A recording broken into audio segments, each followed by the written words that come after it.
Bitwit's coverage of CES 2018 is brought to you by Fantex and CableMod. Click the links in the description below for more info. What's up, guys? So I just got back from the Corsair suite here at CES 2018, and they had some pretty cool stuff to show off. So I'm just going to dive right in and tell you about all the cool stuff that I saw personally. First off, we have the AX1600i. This is the successor, or what's replacing the existing 1500i, AX1500i, which was the pro enthusiast level cream of the crop power supply from Corsair, and now it's being replaced with the AX1600i. This is the first and only power supply to use gallium nitride transistors, which are supposed to be much more efficient than the traditional silicon that we see in almost every other power supply on the market currently. Because of this new efficiency, Corsair is able to put on much smaller heat sinks onto these transistors, and that's allowed them to actually make the unit 20 millimeters shorter than the AX1500i at just 200 millimeters. So you're getting 100 more watts of power, but also a more compact unit overall. As you might expect from a premium power supply like this, we're getting a fully modular design. It's going to feature ripple suppression and noise level and voltage regulation. To top it all off, this thing is 80 plus titanium rated for 99% efficiency. I think this has crypto mining written all over it, and it'll be interesting to see if Corsair has any trouble keeping it in stock once it's fully available. I think the only thing that will prevent it from really selling out and being hard to find is the price point, which is going to be around $400 or $500. So it's definitely not steep, but you get what you pay for. Moving on here, we have a new case from Corsair. You guys might have caught a glimpse of this earlier. This is the Obsidian 500D. This is a mid-tower arriving in two variants. First of which is just the regular 500D with an MSRP of $149 US. That features an aluminum front panel. The other model is the 500D SE for a whopping $249 US. This is going to get you a tempered glass side panel, 3 LL Series RGB fans, and a Commander Pro. If you guys are familiar with these fans, they're beautiful and they're very expensive on their own. So it actually almost kind of justifies the price here, all things considered. What's nice here is that regardless of which model you go with, you're going to get the same sort of airflow intake design functionally. You're not going to get limited airflow going from the more expensive to the less expensive model. They're pretty much functioning the same way. There's actually ample space between the front panel and the side panels for a lot of intake ventilation. Speaking of side panels, both models feature dual-sided tempered glass. It's actually a nice smoked tempered glass. It's sort of tinted, and it's on hinges with huge magnets, or very strong magnets at least. So you can actually just pull the doors open with a single finger if you wanted to. It's completely toolless, no thumb screws whatsoever. It's a very nice design. I should also mention that there's some aluminum strips on the front, towards the front of the case on each of those side panels as well. You do get removable magnetic dust filters at the front and the top of your case, which is really nice if you have a top-mounted AAO or just some fans at the top of your case that you wanted to flip as intake fans. You could easily do so while minimizing the amount of dust buildup. Speaking of AAOs and water cooling, you actually get some modular fan and radiator trays at the top and front of your case, which can support up to 240 or 280 rads at the top and 280 or 360 rads at the front. And the fact that those are modular means you can assemble all of your radiators to those brackets outside of the case before slotting them in. You never have to remove your top or front panels, which is super easy for installation. Corsair has also heard the cries of you poor souls wanting USB 3.1 Type-C on the front panel, so they have included that for you guys. We also get support for vertical GPU mounting for dual slot cards.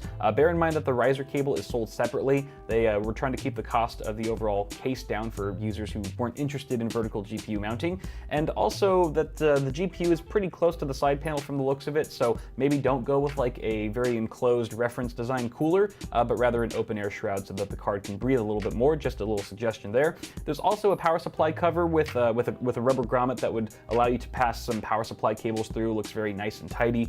This is a partial PSU cover. It doesn't actually span the entire depth of the case, but that's okay because they've actually utilized the front of the case, the floor, for mounting points for water cooling reservoirs and pumps. So this is definitely a very water cooling friendly case.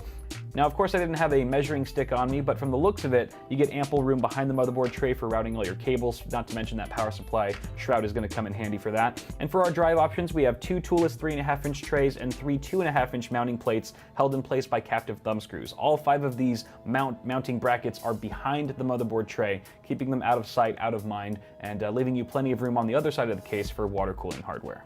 So that's all for the Obsidian 500D and 500D SE. Let me know down in the comments which one you guys would go for. Which one are you leaning towards based on aesthetics and of course pricing, because there's a pretty huge difference between the two. Now, perhaps the biggest announcement that Corsair made at their suite today was the introduction of a new product stack of wireless gaming peripherals that are all being powered by their very own unplug-and-play wireless technology. This includes a mechanical keyboard, a wireless charging pad, and 2 gaming mice that are also, of course, wireless. So starting with the keyboard first, we have the K63 wireless keyboard, which is 10 keyless, so there's no number pad. There's not any option for a number pad model. If you guys want something like that in the future, then go blow up Corsair's Twitter or something and ask them for it, because they are very receptive of user feedback and that sort of thing. It's only going to feature Cherry MX red switches. Of course, they're genuine Cherry MX mechanical switches, but only available in the reds. Again, go ahead and call your Corsair congressman if you'd like to see some other options available in the future. Blue LED per key lighting, so it's not going to be RGB, which is not going to make a difference to some of you, and other people will cry.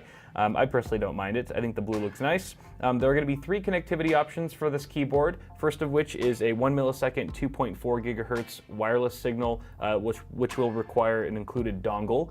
However, they're also going to let you connect via Bluetooth, low latency Bluetooth, which obviously does not require a dongle as long as you have a Bluetooth supported device that you're connecting to, which is great, so you don't have to worry about leaving it behind or losing your dongle, something like that. And finally, you can also connect just via a wired USB cable, so you'll get even more further reduced latency, and of course power. You won't have to worry about recharging. Now, speaking of which, you actually get up to 75 hours of rechargeable battery life with this keyboard. That's of course going to vary depending on the LED brightness that you're using.